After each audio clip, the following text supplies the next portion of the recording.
Assalamualaikum warahmatullahi wabarakatuh. Sebelumnya, perkenalkan nama saya Nurzina Fetia Dewi dengan NIM 2024-1010-2020 dari kelas Desain dan Analisis Algoritma A. Nah, di sini saya akan menjelaskan sedikit materi tentang tugas 3, yaitu analisa algoritma non-rekursif. Nah, langsung saja kita masuk ke soalnya. Untuk soal yang pertama, terdapat baris bilangan UN sama dengan 1, min 2, 3, min 4, 5, min 6, dan seterusnya. Untuk poin yang A, buat fungsi iteratif untuk menghitung UN. Nah, untuk soal nomor 1 poin A di sini kita diminta untuk membuat fungsi iteratif untuk menghitung UN-nya, di mana di sini saya sudah menggunakan rumus pseudocode dengan nama algoritma barisan suku dengan parameternya N, di mana algoritma ini berfungsi untuk memeriksa apakah bilangan pada suku ke N itu benar, dengan inputannya yaitu baris bilangan yang dicari pada suku ke N, dan outputnya yaitu hasil bilangan yang dicari pada suku ke N. Lalu di sini ada operationnya yaitu nilai sama dengan 0, X sama dengan 1, jika X, di mana X kurang dari sama dengan N, jika X modulus 2 sama dengan 0, nilai sama dengan min X, else nilai sama dengan X, X plus sama dengan 1 di return nilai. Nah, kemudian di sini saya juga membuat programnya di mana menggunakan perintah tipe datanya yaitu tipe data array, di mana def suku ke N, X sama dengan 1, Y sama dengan 0, di mana X kurang dari sama dengan N, jika X modulus 2 sama dengan 0. Nah, modulus 2 di sini berarti bilangan genap, jadi Y sama dengan X kali min 1, data.append Y. Nah, append di sini berfungsi untuk menambahkan ke tipe data array di variabel data, X plus sama dengan 1, lalu kita print datanya menggunakan perintah print data return Y. Nah, kita langsung saja coba eksekusi. Di mana di sini kita diminta untuk masukkan UN-nya, misalnya kita masukkan UN-nya yaitu 5. Nah, di sini sudah terdapat output-nya yaitu suku ke N adalah 5, dan di sini sudah terdapat list datanya juga. Lanjut untuk ke soal yang B. Tentukan metrik untuk ukuran inputnya. Nah, untuk metrik ukuran inputnya yaitu N, karena jika nilai N itu membesar, maka eksekusi loop itu bertambah, sehingga nilai N mempengaruhi banyaknya eksekusi loop, serta menjadi batas akhir pada perulangan while.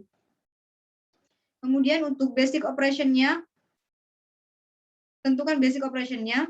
Untuk basic operation-nya yaitu ambil operasi pada loop yang paling dalam, misalnya pada algoritma ini kita ngambil if X modulus 2, karena jika dilakukan eksekusi loop terdalam, misalnya 1 kali, maka basic operation dieksekusi itu sebanyak 1 kali juga.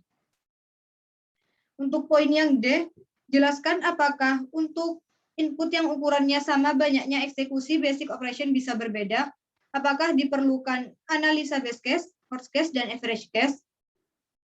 Nah, pada poin D di sini tidak memerlukan analisa best case, worst case, dan average case karena perulangan itu tetap tergantung banyaknya inputan N. Misalnya N-nya itu menginputkan 5, maka hanya melakukan perulangan sebanyak 5 kali juga. Lanjut ke poin yang E, yaitu jika banyaknya eksekusi basic operation untuk input berukuran N dinyatakan sebagai CN, persamaan deret untuk CN. Nah, di sini kita menggunakan rumus sigma I sama dengan 1, di mana batas atasnya yaitu N dengan konstanta 1. Nah, di mana 1 di sini didapat dari basic operation pada perkalian tadi, dan untuk N-nya merupakan batas atas akhir tergantung inputan user, sedangkan untuk awalannya yaitu I sama dengan 1, karena suku pertamanya itu dimulai dari 1.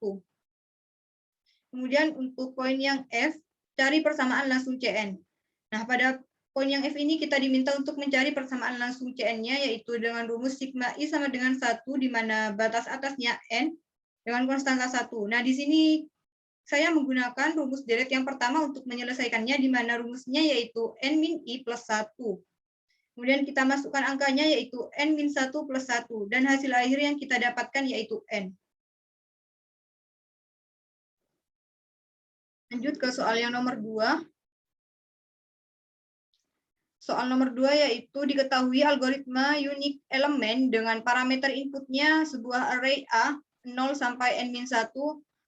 Lalu ada keterangannya yaitu memeriksa apakah setiap elemen A unik dengan inputnya yaitu array A 0 sampai n-1 dan outputnya yaitu mengembalikan true jika setiap elemen A unik dan false jika terdapat beberapa elemen yang nilainya sama.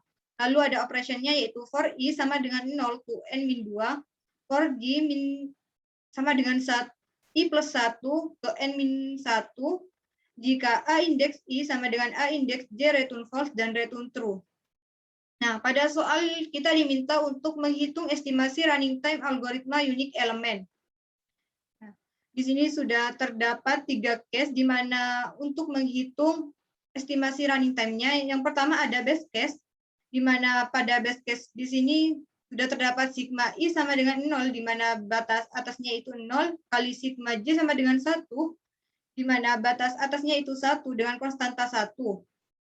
Nah, di sini kita menggunakan di sini kita menggunakan rumus deret yang pertama untuk menyelesaikannya dan hasil akhir yang kita dapatkan yaitu 1. Kemudian untuk worst case-nya yaitu sigma I sama dengan 0, di mana n-2 dikali sigma J sama dengan I plus 1, di mana n-1 dengan konstanta 1. Nah, pada worst case di sini kita menggunakan manipulasi 2 dan rumus 2 untuk menyelesaikannya, dan hasil akhir yang kita dapatkan yaitu n-1 dikali n per 2. Lalu untuk average case-nya yaitu sigma I sama dengan 0, di mana n-2 dikali sigma J sama dengan I plus 1, di mana n-1 dengan konstanta I kali 2 per n kali n-1. Nah, pada average case di sini kita menggunakan aturan manipulasi deret 1 dan 2, di mana untuk aturan manipulasi deret satunya kita memindahkan konstantanya dari sebelah kanan menjadi ke sebelah kiri. Kemudian setelah itu kita menggunakan rumus deret 2 dan 1, di mana hasil akhir yang kita dapatkan yaitu n-1. Lalu untuk mencari estimasi running time-nya pada masing-masing case yaitu sebagai berikut. Yang pertama untuk base case-nya, yaitu rumusnya C operation dikali C base, di mana C operation-nya yaitu T dan base case-nya yaitu 1, di mana base case-nya didapat dari rumus yang tadi. Dan untuk estimasi running time pada base case yaitu T, untuk kedua T worst, di mana rumusnya yaitu COP dikali C worst, di mana C operation-nya yaitu T, dan worst case-nya yaitu n-1 kali n per 2.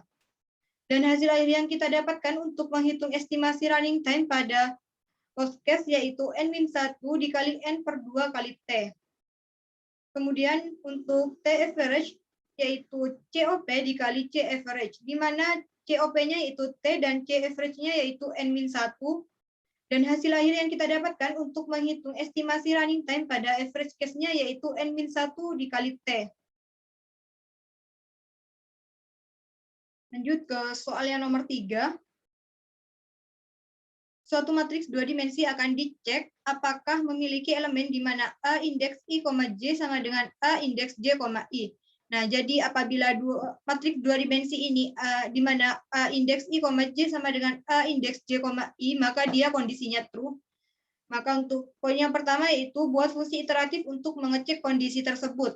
Nah, untuk fungsi iteratifnya di sini saya menggunakan rumus pseudocode dengan nama algoritma cek matriks dengan parameternya yaitu A 0 sampai n-1, 0 sampai n-1, di mana 0 sampai n-1 yang pertama yaitu untuk indeks yang I dan yang kedua yaitu untuk indeks yang J. Dengan fungsinya yaitu mengecek apakah ada elemen di mana A indeks I sama I, J sama dengan A indeks J, I. Lalu inputannya yaitu array 2 dimensi dan output yang dihasilkan yaitu true or false. Kemudian di sini ada operationnya yaitu for I sama dengan 0 to n-2, for J sama dengan I plus 1 to n-1, if A indeks I, J sama dengan A indeks J, I, return true dan return false. Nah, apabila benar maka hasilnya akan di return true dan apabila hasilnya salah akan di return false. Untuk poin yang B, tentukan metrik untuk ukuran inputnya. Nah, untuk ukuran inputnya sama seperti soal yang nomor 1 tadi, di mana parameter untuk ukuran inputnya sendiri yaitu A, dan untuk metrik ukuran inputnya yaitu N, karena jika nilai N itu membesar, maka eksekusi loop itu bertambah, sehingga nilai N mempengaruhi banyaknya eksekusi loop serta menjadi batas akhir pada perulangan for di sini. Lalu untuk poin yang C, tentukan basic operation-nya. Nah, untuk basic operation-nya, ambil operasi pada loop yang terdalam, misalnya pada algoritma ini kita mengambil loop terdalamnya yaitu if A indeks I, J sama dengan A indeks J, I. Karena jika dilakukan eksekusi loop terdalam misalnya sebanyak 2 kali, maka basic operation-nya itu dieksekusi sebanyak 2 kali juga. Kemudian untuk poin yang D, jelaskan apakah untuk input yang ukurannya sama banyaknya eksekusi basic operation bisa berbeda. Apakah diperlukan analisa best case, worst case, dan average case? Nah, untuk yang poin D ini memerlukan analisa best case, worst case, dan average case karena nantinya algoritma ini hasilnya akan ada 2, yaitu antara true dan false itu berbeda. Lanjut poin yang E, jika banyaknya eksekusi basic operation untuk input berukuran N dinyatakan sebagai CN. Persamaan deret untuk CN. Nah, untuk persamaan deretnya yang pertama pada base case, di mana rumusnya itu sigma I sama dengan 0, di mana batas atasnya itu 0 dikali sigma J sama dengan 1, di mana batas atasnya 1 dengan konstanta 1. Dan untuk worst case-nya, yaitu sigma I sama dengan 0, di mana N-1 dikali sigma J sama dengan 1, di mana batas atasnya itu N dengan konstanta 1. Lalu untuk average case-nya, yaitu sigma I sama dengan 0, di mana N-2 kali sigma J sama dengan I plus 1, di mana N-1 dengan konstanta I kali 2 per N kali N-1. Lanjut ke poin yang F, cari persamaan langsung CN. Nah, untuk mencari persamaan langsung CN, itu rumusnya sebagai berikut. Yang pertama untuk base case, yaitu sigma I sama dengan 0, di mana batas atasnya itu 0, sigma J sama dengan 1, di mana batas atasnya itu 1 dengan konstanta 1. Nah, di sini kita menggunakan aturan manipulasi deret yang kedua dan rumus yang pertama. Dan hasil akhir yang kita dapatkan untuk persamaan langsung pada base case-nya itu 1. Kemudian untuk worst case, yaitu sigma I sama dengan 0, di mana N-1 dikali sigma J sama dengan 1, di mana batas atasnya N dengan konstanta 1. Nah, untuk menyelesaikan soal pada worst case di sini, kita menggunakan aturan manipulasi yang kedua, serta aturan manipulasi 1, dan menggunakan rumus deret 1, di mana hasil akhir yang kita dapatkan pada worst case di sini yaitu N kuadrat min N plus 1. Lalu yang terakhir untuk average case, sama seperti yang sebelumnya pada best case sama worst case, untuk average case-nya itu sigma I sama dengan 0, di mana N-2 dikali sigma J sama dengan I plus 1, di mana N-1 dengan konstanta I kali 2 per N kali N-1.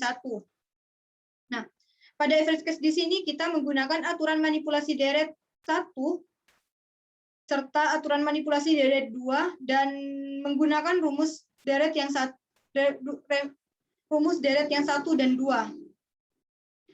Di mana pada aturan manipulasi 1 kita diminta untuk memindahkan konstantanya yaitu ke sebelah kiri.